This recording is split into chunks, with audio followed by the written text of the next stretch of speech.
Baik teman-teman sekalian, sebelum saya bahas ini, saya mengajak Anda untuk fokus dengan sempurna, semaksimal mungkin, karena pembahasan ini tidak mudah, membutuhkan fokus kita yang baik, dan dari situ pemahaman kita akan meluas, dan mudah-mudahan Allah memberikan kelancaran pada kita untuk bisa membahas dan mengamalkannya. Sekarang perhatikan baik-baik. Kita kembalikan ke surah 97. Jika Anda bertanya apa yang disebut dengan malam Al-Qadar serta keistimewaannya, kita satukan dulu. Wa ma adraka ma Lailatul Qadar. Allah menyampaikan, tahukah Anda apa dan bagaimana keistimewaan malam Al-Qadar itu? Saya turunkan dulu Lailah, teman-teman. Itu berbeda dengan Lail. Lailah tidak sama dengan Lail. Jika Anda menemukan kalimat Lail, atau seringkali menggunakan alif lam al-lail, bahkan ada surahnya surah al-lail, itu menunjuk waktu malam secara umum. Terbentang dari ba'da isya sampai menjelang fajar. Itu waktunya. Kalau disebutkan Lail.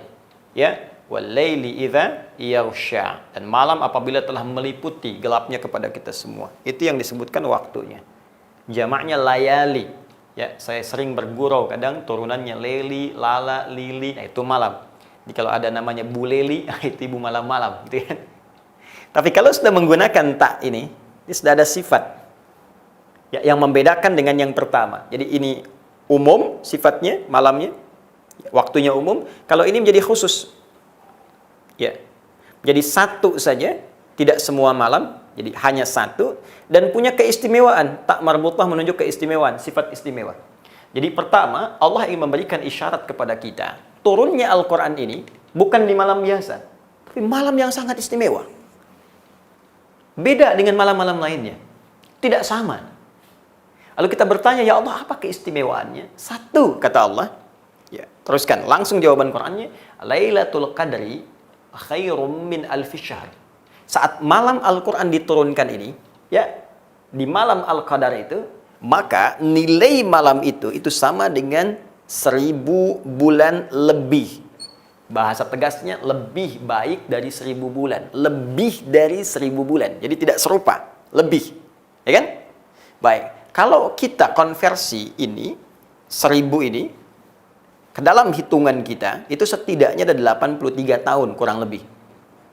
Jadi nilai satu malam itu nilainya itu kurang lebih setidaknya 83 tahun. Anda bayangkan? Jadi konsekuensinya kalau ada orang beramal, teman-teman sekalian, di malam itu bersamaan dengan malam itu, Allahu Akbar. Dia sholat misalnya, maka sholatnya senilai dengan 83 tahun tanpa henti.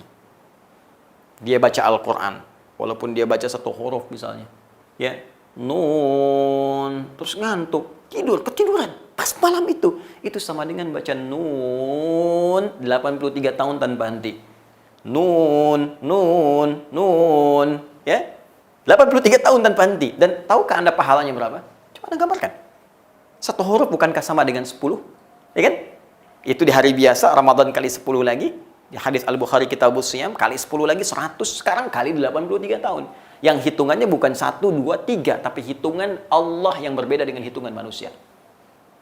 Berapa pahala yang dikumpulkan? Allahu Akbar. Dan saya membayangkan bagaimana saat insya Allah, semoga Allah berkenan memberikan kita malam itu, anugerahnya kepada kita semua, saat seseorang sedang ada di malam itu dan dia istighfar. Taubat dia. Dan digugurkan oleh Allah dosa-dosanya. Kesungguhan istighfarnya menggugurkan sebuah dosa-dosanya. 0. Kosong dosanya. Kemudian dia baru beramal. Baru pun menyebut nama Allah. Senang dia. La ilaha illallah misalnya. Tiba kemudian dia wafat. Sesuai ajalnya. Allahu Akbar. Dosanya kosong, punya amalan la ilaha illallah senilai 83 tahun kurang lebih. Betapa indah. Di penghujung wafatnya, husnul khatimah dalam keadaan yang sangat indah. Anugerah yang sangat luar biasa. Dan itu hanya didapatkan kualifikasi ini, ya, keutamaan ini hanya didapatkan satu kali terjadinya satu kali saja terjadinya di satu malam Ramadan saja. Dan malam inilah yang mendapatkan keberkahan dari Al-Quran. Sehingga disebutkan di Quran surah Ad-Dukhan itu. Ya, bukan Dukhan yang kemarin rame. Ya. Surah Ad-Dukhan dalam Al-Quran, teman-teman sekalian. Di surah yang ke-44. Surah 44 Di halaman 496, di ayat yang ketiga. Teman-teman, Allah sebutkan, langsung disebutkan dengan kalimat fi lailatim mubarakah. Kalau orang dapat malam itu penuh dengan keberkahan. Nilai kebaikan bertambah karena dapat berkah dari Al-Quran tadi. Baik, itu kalau ada orang bertanya, apa keistimewaan malam Al-Qadar? Allah langsung jelaskan. Kemudian kata Allah, malaikat turun. Semua pada saat itu. Tanazzalul malaikatu waruh, bahkan Jibril ikut turun. Malaikat Jibril alaihissalam tugasnya menyampaikan wahyu pada Nabi Muhammad SAW. Ya, selesai Nabi Muhammad SAW wafat, selesai tugas menurunkan wahyunya. Tapi malaikat Jibril setahun sekali turun ke bumi. Ya, karena keagungan Al-Quran dan keagungan malam Al-Qadar itu turun ke bumi, menyertai hamba-hamba yang ibadah. Ya, sampai saking banyaknya malaikat yang turun, para ulama tafsir menyebutkan bumi seakan-akan sesak oleh malaikat, sehingga suara-suara bising jadi redup, angin-angin jadi berhenti, sehingga terbaca suasana alam jadi teduh, nikmat. Dan ini bahasa Al-Qur'annya diungkapkan dengan kalimat salam. Salamun hiya hatta matla al-fajr. Malam Al-Qadar. Nah, sekarang yang paling menarik, ini kan baru pahala nih. Baca Quran dapat pahala, sholat dapat pahala. Sekarang pembahasan utama kita, apa korelasinya peran Al-Quran ini dengan Lailatul Qadar? Korelasinya apa? Fungsi utama Quran dikaitkan dengan malam Al-Qadar itu seperti apa? Ini yang jarang dibahas, jarang diuraikan oleh para ulama kita, termasuk dalam kitab-kitab ulumul Quran. Baik, sekarang kita gali pelan-pelan. Teman-teman sekalian, untuk mengetahui korelasi itu, kita harus kembali ke pertanyaan ini dulu. Apa ya yang dimaksud Lailatul Qadar itu? Saya telah uraikan kalimat lailnya, yang berarti malam yang istimewa. Tinggal tersisa kita untuk memahami makna qadarnya. Ini. Dari sini baru kita mengetahui tentang korelasi peran Al-Quran dengan malam Al-Qadar. Al-Qadar, teman-teman, secara ringkas bisa dipahami dengan ketetapan Allah Subhanahu wa Ta'ala terkait dengan alur kehidupan setiap hamba.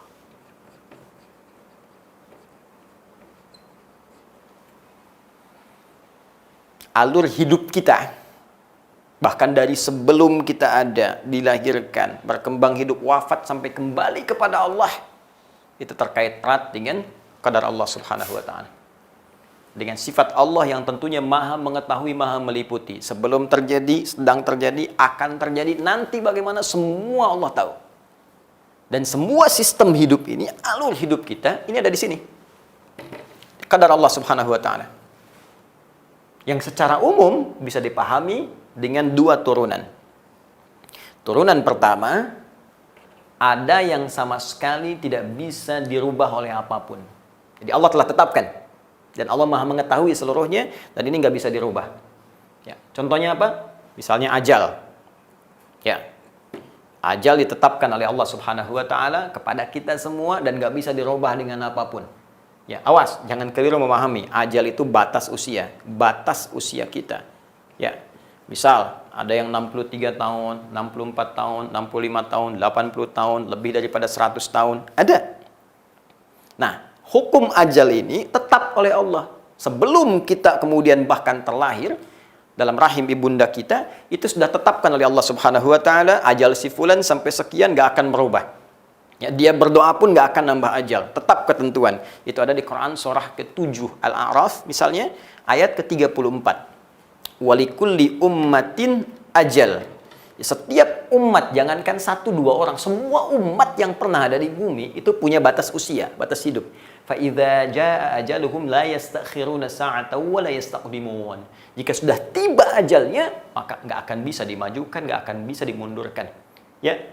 Walaupun orang berkata misalnya diabadikan di Quran itu surah ke-63 ya, di ayat ke-11-nya, laula akhartani ila ajalin qarib fa asaddaqa wa aqum minas salihin. Ya Allah, bisa enggak ya Allah? Ya. Ajalku ini ditambah dikit aja supaya aku bisa beramal saleh.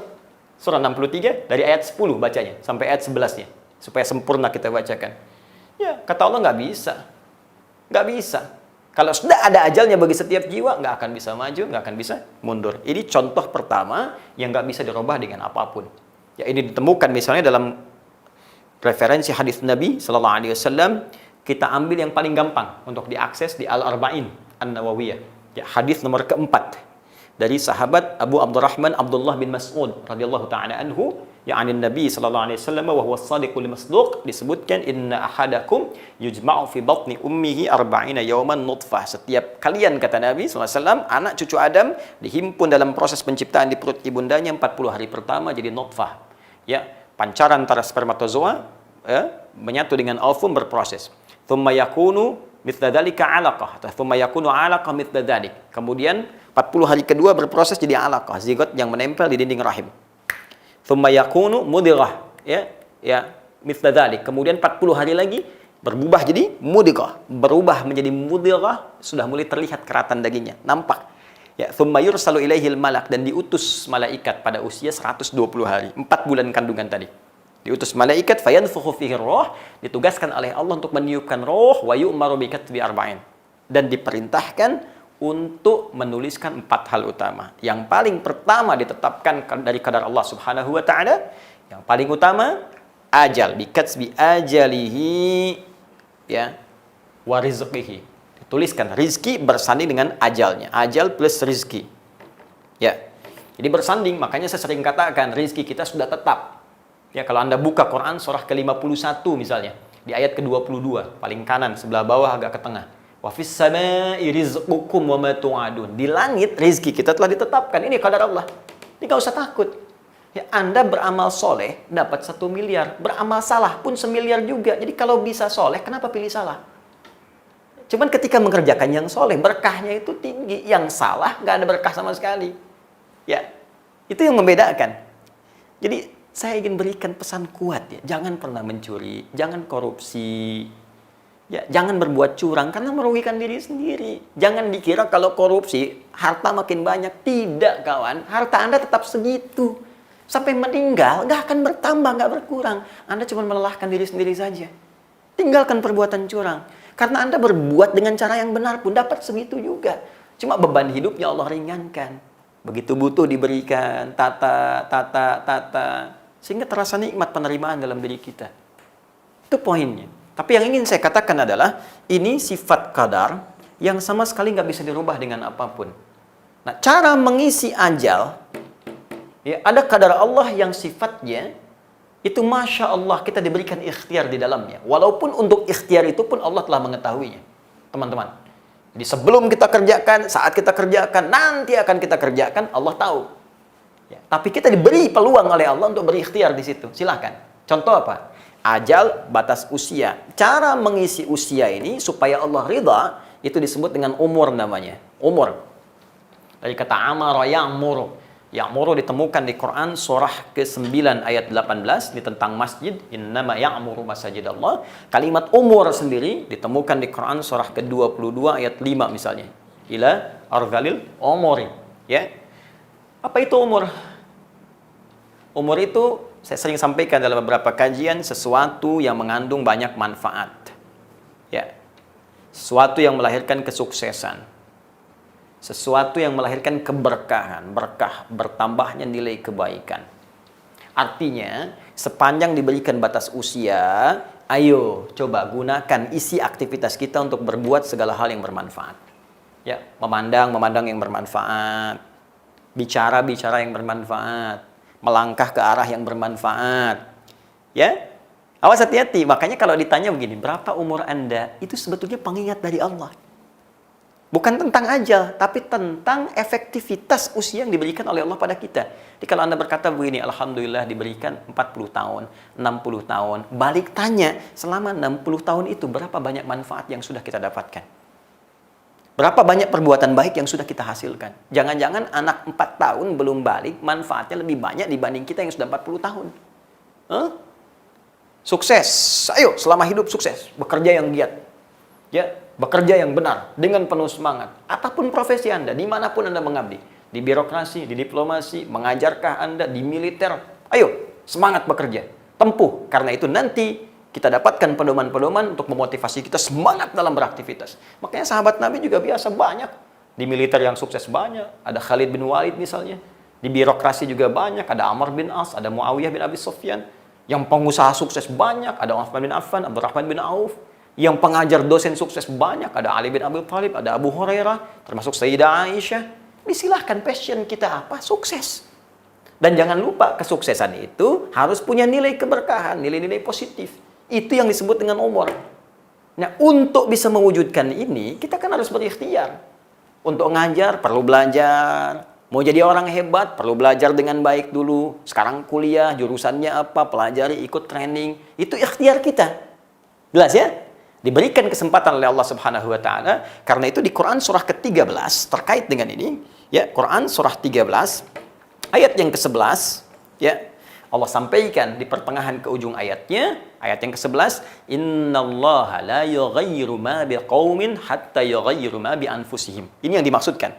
Allah tidak akan membimbing engkau, membantu engkau, merubah engkau, ya, menyempurnakan ikhtiarmu atau menghadirkan cita-citamu sebelum engkau berusaha sendiri untuk berikhtiar. Merubah apa yang kau ingin dapatkan itu. Maksudnya apa? Berikhtiar dulu. Nggak bisa ujuk-ujuk Anda menjadi misalnya seorang jenderal di militer. Anda menjadi pengusaha sukses. Tanpa seketika nggak ada usaha, tiba-tiba jadi aja. Nggak bisa. Kata Allah, saya bikin hukum universal. Pengen kaya, kerja. Pengen pintar, belajar. Di dalam konteks ini jangan salahkan. Kenapa dia nggak beriman kok bisa pintar? Allah tanya, kamu belajar nggak? Gitu. Di sini ada ikhtiar kita. Nah, ikhtiar ini pun teman-teman sekalian, ini butuh pedoman, butuh petunjuk. Kalau nggak ada petunjuk yang benar, bagaimana? Anda, maaf nih, teman-teman sekalian, pesan mobil. Bagaimana bisa menggunakannya? Kan Anda tanya, petunjuknya mana?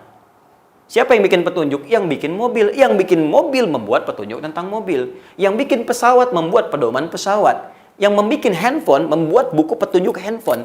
Sekarang kita kan manusia. Kita beraktivitas. Kalau ingin tahu petunjuk, jangan bikin sendiri. Tanyakan pada yang mencipta kita. Tanyakan pada yang membuat kita. Ya Allah, kembali kepada Allah yang hak, Allah yang ahad. Tanyakan kepada Allah, ya Allah, berikan saya petunjuk bagaimana cara saya menjadi A, bagaimana cara saya menjadi B. Ya Allah, saya ingin karir, ya Allah, sebagai seorang pengusaha sukses, tapi sukses ini mengantarkan saya pada ridhamu. Dunia sukses, fid dunya hasanah, akhirat dapat surga, fil akhirati hasanah. Ya Allah, saya ingin jadi jenderal militer yang sukses, karirnya sukses, bersamaan dengan itu bisa masuk surga seperti Khalid bin Walid. Ya Allah, saya di birokrat. Ya Allah, saya di diplomat. Ya Allah, saya dagang. Saya butuh petunjuk, ya Allah. Nah, ketika Anda membutuhkan petunjuk, dalam konteks itulah korelasi Al-Quran diturunkan. Karena itu disebut hudan. Jadi ini kaitan erat Al-Quran dengan malam Al-Qadar. Jadi ketika Anda membutuhkan petunjuk untuk mengisi alur kehidupan Anda, nggak ada sumbernya kecuali di sini. Ini yang menjadikan Al-Quran punya nilai besar. Inilah salah satu rahasia yang dibaca oleh para ulama sehingga mereka setiap datang Ramadan sibuk dengan Al-Quran. Menggali lagi. Selevel para imam besar aja menggali kembali, ini saya udah benar belum hidupnya nih. Sampai Al-Imam Asy-Syafi'i itu 2 kali khatam. Ya, setiap hari Ramadan. Siang sekali, malam sekali. Dan puncaknya 10 hari terakhir itu semua menggali Quran. Untuk meluruskan hidup saya udah benar belum? Mungkin sukses sebagai seorang pengajar, sebagai seorang ayah bagaimana? Sebagai seorang suami bagaimana? Bukankah akan dihisab? Ya, sebagai seorang anak bagaimana? Anda sukses mimpin di keluarga. Ada istri sukses dibimbing, anak dibimbing. Tapi apakah bakti Anda pada orang tua juga sukses? Coba lihat apa yang kita kerjakan semua dihisab. Semua. Presiden dihisab, menteri dihisab, jenderal dihisab, ustadz dihisab. Kita semua dihisab. Akan mempertanggungjawabkan apa yang kita kerjakan. Karena itu, saya ingatkan kita akan wafat. Kita akan pulang. Kita akan kembali. Dan ketika meninggal, status dunia semua lepas. Maka itu saya mengajak kepada semua tanpa kecuali. Renungkan dikala kita kembali. Kita pasti akan pulang menuju Allah tanpa gelar dunia yang kita sematkan, kecuali amalan benar yang kita lakukan. Dan amalan itu bisa menjadi benar dengan petunjuk Al-Quran. Jadi ini yang ingin saya sampaikan, mengapa malam Al-Qadar begitu penting, terkait dengan peran Al-Quran karena ada korelasi peran sebagai bimbingan kehidupan kita. Jadi, di sini banyak disimpulkan bahwa malam Al-Qadar itu adalah malam yang sangat menentukan. Malam Al-Qadar adalah malam yang bisa merubah kehidupan kita. Dalam arti merubah itu adalah petunjuk-petunjuk Al-Quran bila kita amati dengan benar. Itu akan memberikan pengaruh yang dahsyat dalam kehidupan kita. Bukan sekedar dosa diampuni, pahala berlipat, tapi di sini akan kita temukan sejatinya jati diri kehidupan kita. Nah, pembahasan ini menjadi penting untuk kita uraikan supaya kita mengerti betul apa esensi Al-Quran pada kehidupan kita yang bisa mentransformasikan orang jahiliyah menjadi khairu ummah, sekaligus juga teman-teman sekalian memberikan peran luhur dalam kehidupan dunia ini. Nah, tinggal satu pertanyaan lagi, kapan malam ini tiba? Kapan malam ini muncul? Khususnya di hari-hari Ramadan yang tengah kita hadapi. Kalau nggak tahu malamnya, bagaimana kita bisa memaksimalkan semua ibadah yang tadi kita telah diberikan petunjuknya. Namun jangan terburu-buru, kita masih punya dengan izin Allah kalau berkehendak pembahasan berikutnya untuk kita gali dan kita jadikan itu sebagai pembahasan pada edisi Aku Suka yang ke-19 esok hari dengan izin Allah Subhanahu wa Ta'ala. Semoga berkenan. Mohon maaf bila ada yang khilaf. Jika ada yang kurang atau keliru, Anda boleh meluruskan. Dan saya sangat bersyukur kepada Allah, berterima kasih kepada Anda, dan semoga juga pahala dilimpahkan kepada Anda semua. Demikian sekali lagi, semoga Allah menerima taubat kita, memberikan jalan terang pada kehidupan kita, mengampuni dosa-dosa kita, dan menempatkan kita di surga dengan izinnya bersama orang-orang terbaik yang Allah sayangi. Subhanakallahumma wa bihamdika, asyhadu an la ilaha illa anta, astaghfiruka wa atubu ilaik, wa akhiru da'wana alhamdulillahi rabbil alamin, wal afu minkum. Assalamualaikum warahmatullahi wabarakatuh.